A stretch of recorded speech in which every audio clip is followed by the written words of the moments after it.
Hello student, આજે આપણે જોવાનું છે ધોરણ 10 માં મોસ્ટ આઈએમપી તફાવત છે, વારંવાર બોર્ડ એક્ઝામમાં પૂછાય છે. તો ચલો તે આજે આપણે સમજી લઈએ. સ્વયંપોષી પોષણ અને વિષમપોષી પોષણ બે ગુણ માટે મોસ્ટ આઈએમપી તફાવત છે. ચલો જોઈએ. સ્વયં એટલે કે જાતે, પોતે, એટલે કે સ્વયંપોષી પોષણ એટલે કે જાતે ખોરાક બનાવવો. તો જેમ કે ઉદાહરણ તરીકે જોઈએ તો લીલી વનસ્પતિ અને કેટલાક જીવાણુ જે સ્વયંપોષી પોષણ દર્શાવે છે. હવે જોઈએ વિષમપોષી એટલે બીજા ઉપર આધાર રાખવો, જેમ કે પ્રાણીઓ અને કેટલીક ફૂગ. અકાર્બનિક દ્રવ્ય CO2 હવામાંથી શું લેશે? CO2 અને પાણીનો ઉપયોગ કરીને ખોરાકનું સંશ્લેષણ કરે છે.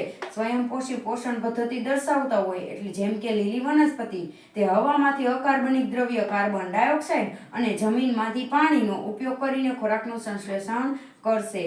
જ્યારે વિષમપોષી પોષણ દર્શાવતા સજીવો હોય જેમ કે પ્રાણીઓ તો શું કરશે?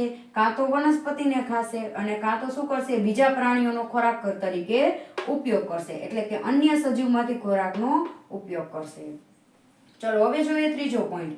આ પોષણ માટે પ્રકાશ સંશ્લેષણ ખૂબ જ મહત્વની પ્રક્રિયા છે, તો ખોરાક બનશે.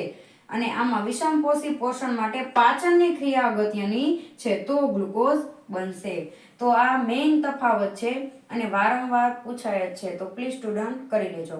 અને જો તમને મારા વિડીયો પસંદ આવતા હોય તો લાઇક, શેર, સબસ્ક્રાઇબ અને કમેન્ટ જરૂરથી કરજો. Thank you.